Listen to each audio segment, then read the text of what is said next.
What's up, everybody? Welcome into the Next Pats podcast. I'm Phil Perry coming at you from Radio Row in New Orleans. Once again, we have an NFL Insiders loaded podcast for you this afternoon. We have both Ian Rapaport and Tom Pelissero providing you all kinds of information on the teams you care about and the people you care about most. Not just the Patriots, because we're talking Tom Brady and the Raiders and his role out in Vegas now.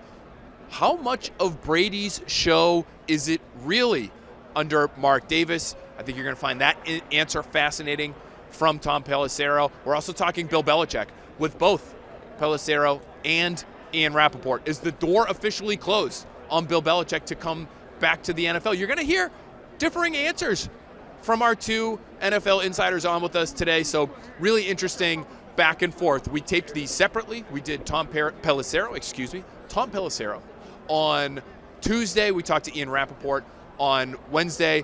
Both guys were absolutely phenomenal. We're actually going to start with Ian, who has some fascinating commentary on Patriots quarterback going into his second year now, Drake Maye. Exactly what is his league-wide reputation? Is he as good as many locally feel he is? I think you're going to really like that answer from Ian. Then you're going to hear from myself and Tom Pelissero. Tremendous stuff from both guys. We really appreciate their time. Let's start off with Ian Rapaport. Here he is. Thrilled now to have with us NFL insider from NFL Media, Ian Rapaport. You can catch him every night on the Insiders Show, 7 p.m., NFL Network. It's pretty good. It's an hour long like every single night. That. It's intel on top of information. It's everything you can handle when it comes to the NFL. Ian, thanks for being with us. Happy to be here, man. What's going on? We have a lot to talk about when it comes to this Patriots offseason, because even though they are not a good football team, they remain interesting. And so I want to ask you what you think in terms of being as well-connected as you are league-wide. What's your sense for the overall perception of Drake Maye? And is he as good as people locally feel he is? Oh, that's an easy one. Yeah. Look, the Patriots were not good last year. And I think probably for me, and you guys follow it, much more closely than I do. Hi, Tom.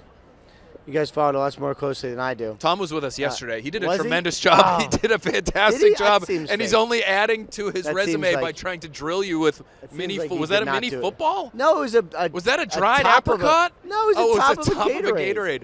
Oh, God. We're falling apart here on day 3 of Radio Row. I would say, so Drake Maye in the NFL has a little bit of like a mythical reputation.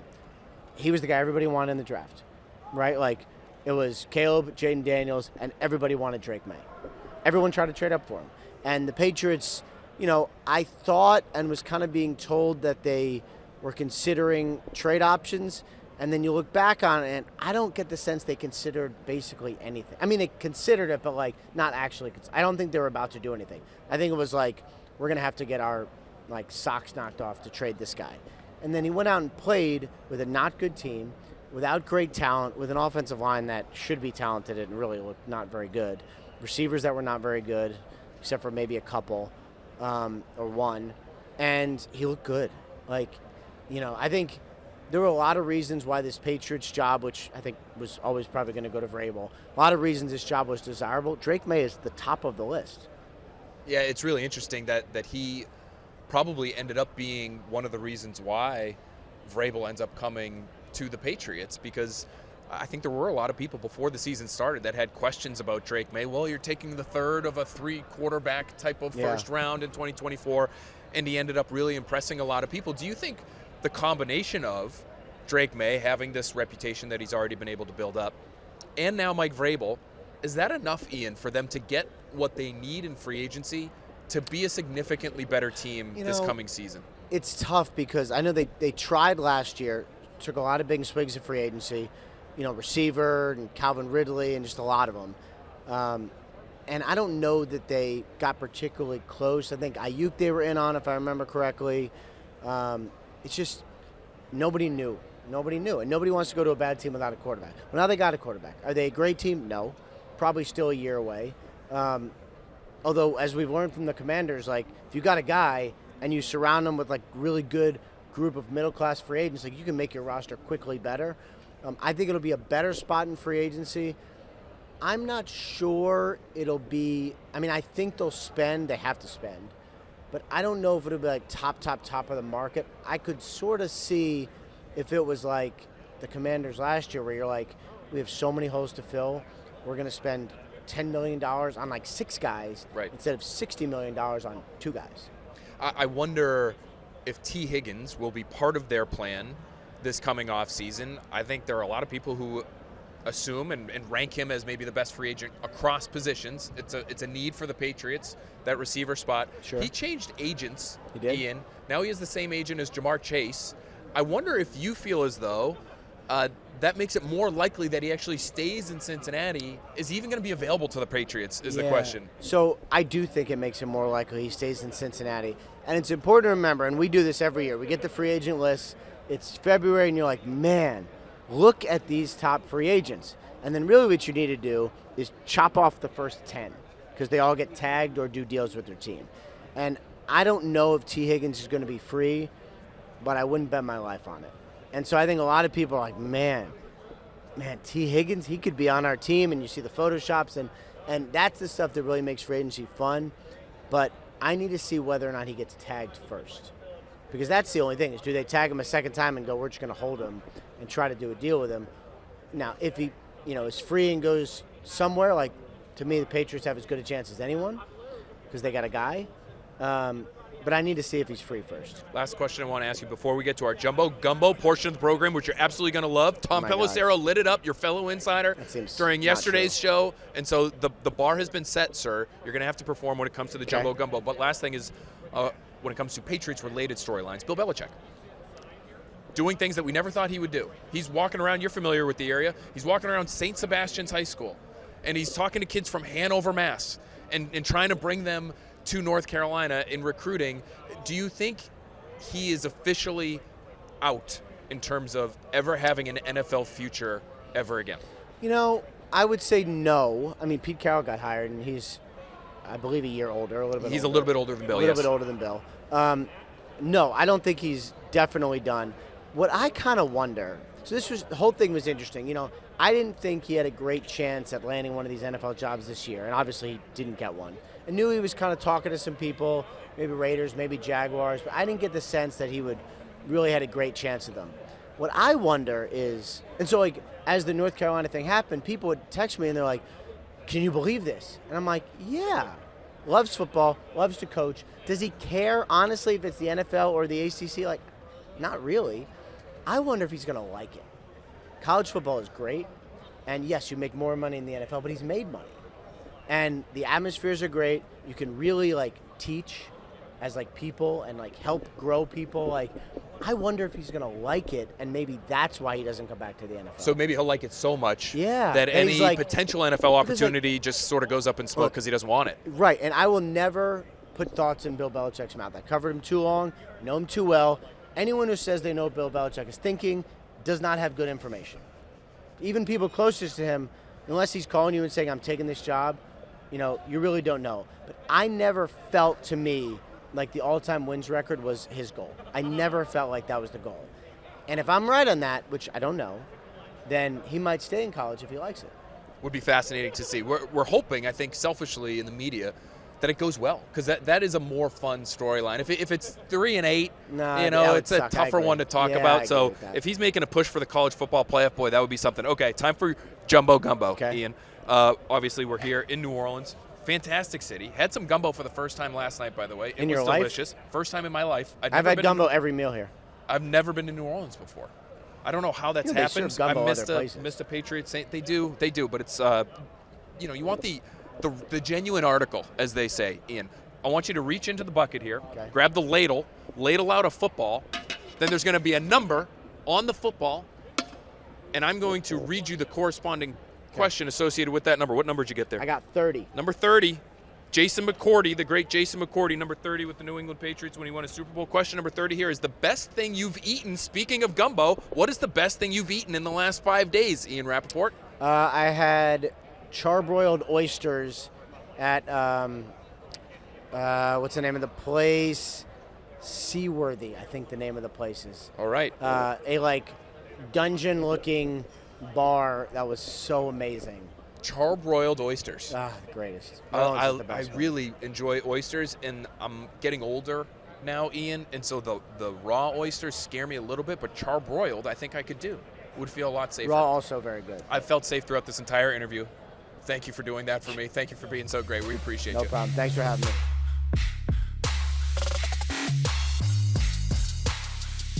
Excited now to have with us Tom Pelissero, NFL Network. Tom, thank you very much for being here with us, sir. Of course, always. You're the best. We had you before. We have before also been going through some head coaching changes, which I'm sure you are familiar with.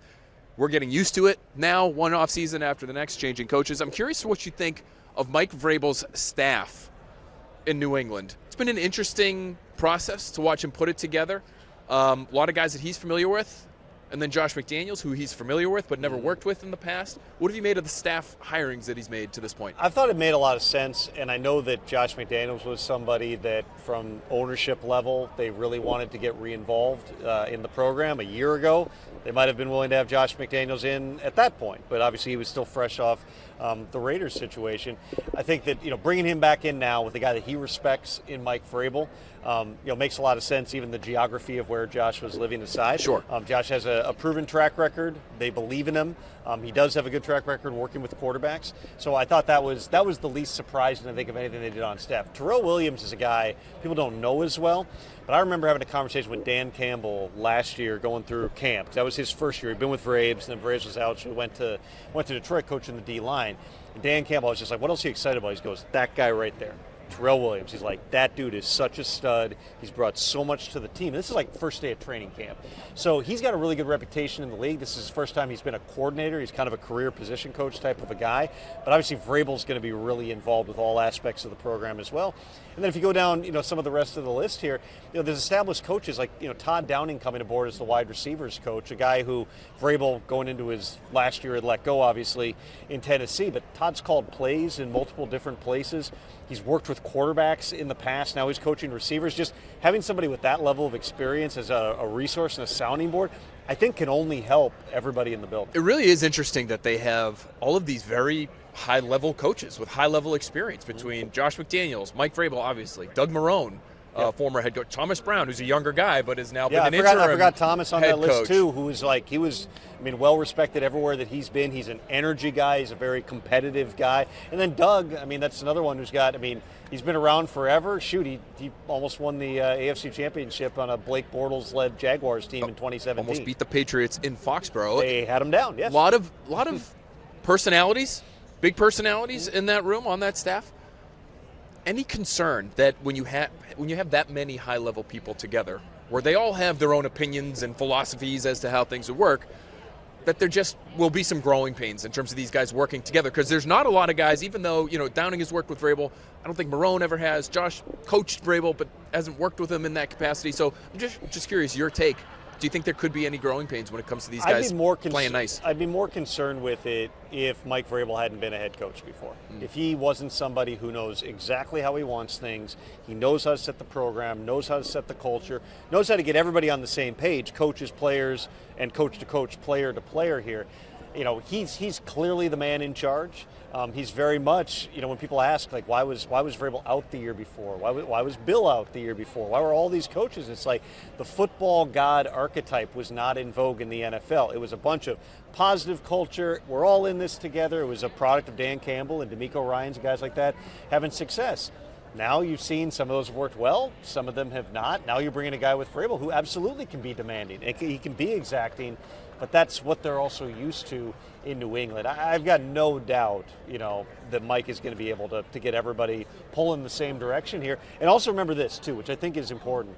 There are times where coaches, it's good to have guys who have something, they feel like they have something on the line. For Todd Downing, he's been a coordinator for a long time. Now he's a position coach. Thomas Brown has been a head coaching candidate. He was the interim coach in Chicago.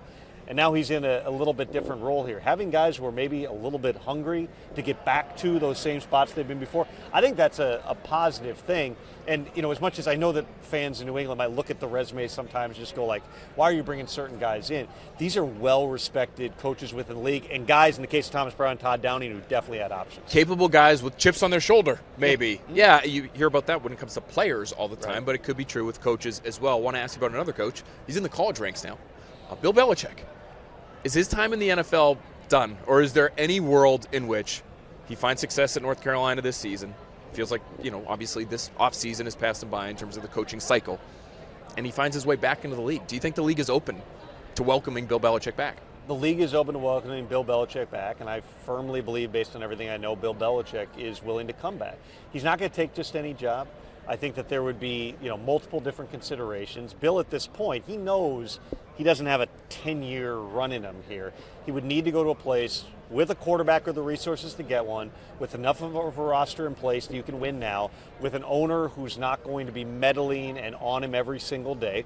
That eliminates a lot of people. I was just going to say, that doesn't sound like there are many jobs that even before fit you that get billing. to, I don't really see Bill going to the West Coast. There's certain ones, but I can tell you, and I reported, Tom Brady reached out to him. They had a conversation about a lot of different stuff, but within that conversation, Brady asked him essentially, what would it take to get you to Vegas? Would you consider it? What would you do here? There were other owners that reached out to Bill at various points. Bill took the North Carolina job, I firmly believe, in part because he was disenchanted with how things went in the hiring process last year. Listen, the NFL has a process that has a lot of different steps, and there's a lot of protocols and procedures. The initial interview last year, if you want to call it that one, it was just Bill and Arthur Blank on a yacht. That's probably what hiring a 6-time, depending on how many you give Bill credit for, the assistant Super Bowl rings as well. He would say 8, yeah. The greatest, the 8 rings, the greatest coach of all time. That should be all it is, right? But no, the Falcons basically said, hey, based on the protocols, how it is, we need you to come in. We need you to show everybody that you're on the same page, you're coming through the building. So Bill went through the same car wash that Bobby Slowick went through, and that Anthony Weaver went through, and Vrabel was part of that process. Jim Harbaugh. They tried to do the same thing with everybody, and then Bill, right up until the day they announced Raheem Morris was the head coach, was still preparing as if he was getting that job.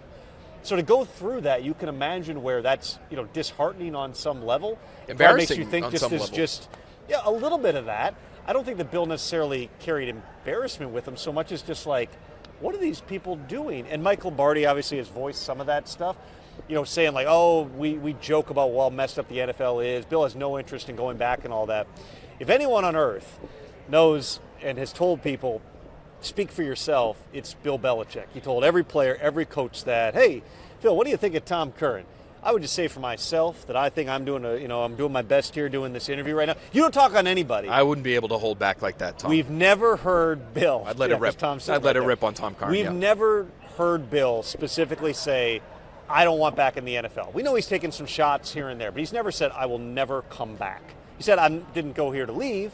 He never said, I'm not going back. I fully believe, the buyout drops this summer. If that opportunity arises in 2026, he would seriously consider it. But it might only be 1 or 2 of those jobs. Does that sync up and Bill comes back? That's what's going to determine whether he returns. Did Bill hurt himself by taking the North Carolina job? Do you think he might have been able to get that Raiders job if he was a free agent? I've thought a lot about that, especially after they hired Pete Carroll, who's actually a little bit older than Bill is. Again, they had the conversation early in the process. I think that in general, taking that job, maybe just, listen, if Bill Belichick is sitting out there, every team's at least got to have the conversation. Should we talk to him? Should we have the conversation? Should we bring him in? Should we interview Bill? Should we try to see what it would take? When Bill takes North Carolina, I can tell you this just personally, I talk to people. I talk to, I won't say who, but various teams, high-level people who are like, Bill, would he really do it? They're not having that conversation. The conversation shifted when he went to North Carolina. I think that in Bill's mind, and he's certainly justified in this, he probably feels like, I'm Bill bleeping Belichick. You should be calling me. But if people don't think you want to do this, it's a little bit harder. I think that'll probably shift next year. We'll see how it goes in North Carolina. We'll all be watching, especially early in the season, to see if they win some games here. But until Bill is firmly done coaching and says, I am done, we'll be monitoring this every year. Brady can obviously have that conversation with him that he had because of their relationship.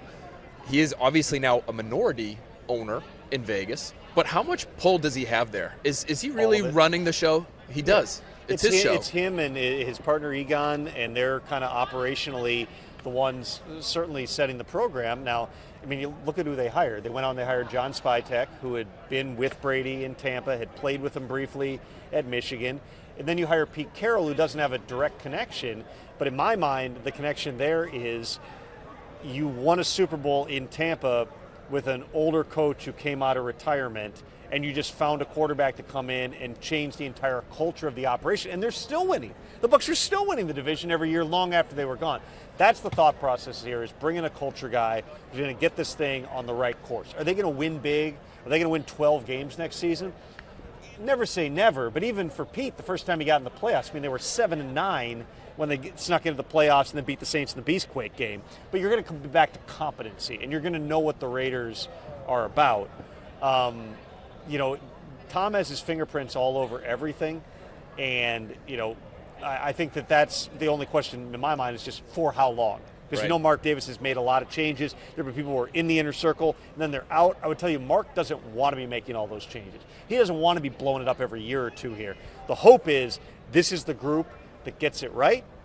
I also know Mark is a big fan, and he wants to win. And if they're not winning, he's not going to be happy about it here. So it's going to be fascinating to see how this entire thing plays out. But Tom, absolutely, he has been the one steering this entire operation. It just makes every move that they make moving forward so much more interesting to those of us that are in the Boston area that have such a connection to Tom Brady. I have one more to ask you before we get to our Jumbo Gumbo portion of the program, which Okay. you are absolutely Do I going to get love, Gumbo? Tom. It's a Gumbo of sorts. Okay, it's a football version of Gumbo. And It's don't worry, we're 5 not going to get o'clock. the nice I seat haven't all eaten any- filthy. I haven't Don't eaten worry anything in one bit. hours. I would like some We did Gumbo. provide you with the water. I mean, if you could just keep the complaining to a I did minimum get here, water. please, that That's would true. be After somebody fantastic. else took it away. But the last question is this.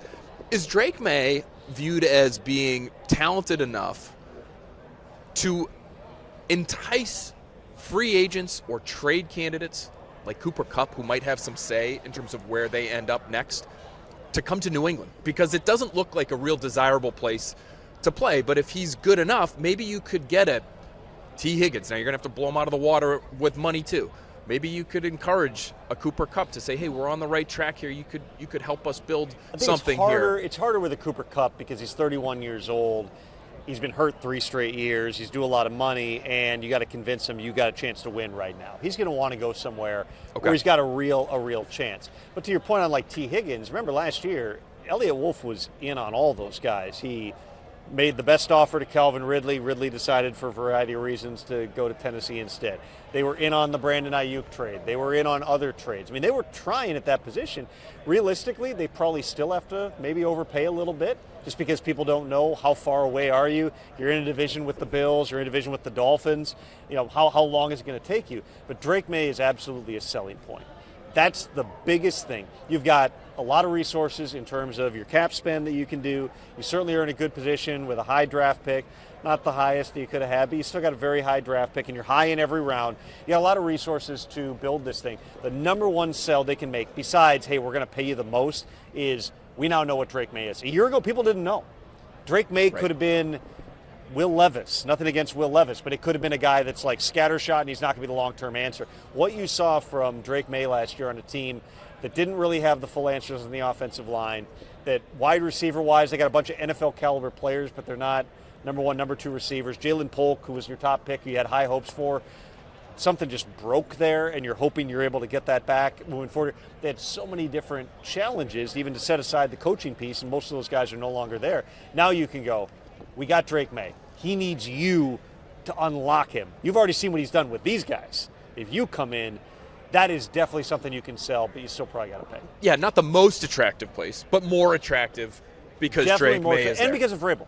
And because of And Vrabel, because too. of Mike Vrabel. Coach with a being track there. record. The coach with a track record. He's a 1 or 2 time coach of the year. Yep. He won like 60% of his games. Obviously, they had the last year and a half was not good, but he won at a high level. He got into the playoffs several times, went to an AFC title game. Those two things combined, Vrabel and Drake Maye, those are two pretty good selling points, but money talks. All right, it's Jumbo Gumbo time, and while we get our Jumbo Still Gumbo know what prepared that for is. Tom Don't Pelissero dump it here, over my I'm gonna tell the people you can see Tom on NFL Network's The Insiders every night at 7 o'clock, and during the more than 60 hours of live Super Bowl week coverage on NFL Network and NFL Plus. And now, I got Tom, no props, 60-plus hours. No prop, not a Am I single scooping- prop. You guys got to I'm figure scooping that out. something Talk out to here? the producers at NFL Network. Yeah, you're going to ladle out a football. The football's Okay. going to have a number. You're going to tell me the number, and I'm going to read you the question that has nothing to do with football that you're going to give us an All right. entertaining answer to. Okay. What is your number there on your Gumbo 50. football? 50. 50. Wow. You got the last one there. Question number 50. I That was an rolled awful away. throw. I hope we didn't That get that was- on camera. I'm a That was just righty. embarrassing for a variety of reasons. Oh, it's a good one. What is the lesson and or hobby? Let's go with hobby, or could be an instrument, could be a sport that you regret quitting. We're digging deep on some of these Jumbo Gumbo questions. I regret not continuing and going as hard as I could have in music. Like I taught myself guitar when I was at BC and played a lot of shows with a band in college. Get out of here. Through a lot of the places around. What was the band name? It was Jade Monkey. Jade Monkey? We used to play a lot at Jade Monkey. That's a great name. Yeah, tell us where you played. This is a local audience here. Played at the Middle East a couple Okay. of times. Wow. That was a pretty big show for us. Great Scott, which I believe is now a Taco Bell. We played there on a R.I.P. number of occasions. Copperfields, all around the Boston area. If you were part of that scene like 20 years ago. It sounds like you were pretty legit. I would have liked to. I would have gone a little. Just You wanted to be like playing arenas, get a stadium little bit tour. better. I mean, I would have loved to be doing that stuff. I still play a little bit with a band that occasionally tours, and I'll like pop on and jump on guitar for a couple songs with them. But I never really. I kind of got into this, and it takes up a lot of time. It does take So up a lot of time. I don't I have get time that. to release an album. That's I very keep telling cool. myself this is the summer. We're going to do it. We actually talked about we should do a one-night reunion tour in Boston solely so we can have reunion tour T-shirts that just have the one appearance on them. I like just that. one line on the back. I like Yeah. that. Do you need a singer? Phil, are you I sang singing? in a band in college myself. I didn't go to BC. I went to Georgetown, but I was in Mr. Fred. I was the lead singer of Mr. Mr. Fred. Yep. And we played a That's bunch a of name. shows. I don't think we played any spot that was as big as any of the places you just mentioned. So I'm a little intimidated right now, quite frankly, as to your chops as a musician. I'm not great at anything, but I have Okay. charisma. Stage presence. It's really what it was all about. It's what you need. Yeah. I could see you in all kinds of rock and roll types of outfits We were mainly up there. Yeah. No, it was The feather boa wrapping it around, I had a some fe- I had a poor feather- fan's I had a- neck in the front row. I had a feather boa guitar strap that I would play with. Did I not call that? I'll send you a photo. That was an amazing pull. I did have a pink feather boa guitar strap. If you send me a photo, can we put it on YouTube with the podcast? I'll see what I can find. Find something appropriate. We would love to run I'll it. see. I think this would. I don't know if I you're want my opening wife up a digging whole through new the world college into Tom photo box Pelissero while that I'm our here, viewers but and I'll our see what I can audience do. and the nation never knew about. Tom, thank you so much for playing our Jumbo Gumbo game and for joining us and giving us some time here. This was great, buddy. You got it, Phil. Thank you.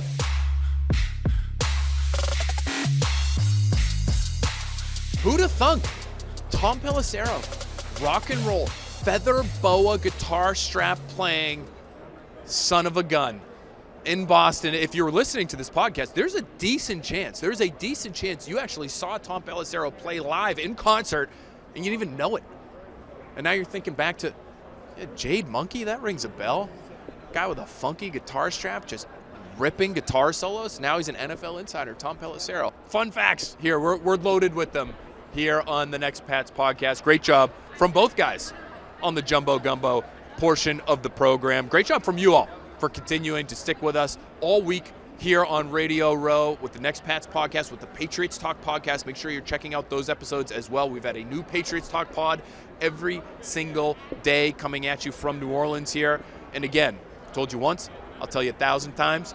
We've had so many fantastic guests here on Radio Row. We're going to be able to string out some of these interviews and play them for you over the next weeks and months ahead. We're talking draft, we're talking free agency with some of the brightest people that think and talk and are in the NFL. So you're going to want to keep an eye out for those episodes. We'll have a brand new Next Pats for you next week. We'll talk to you then.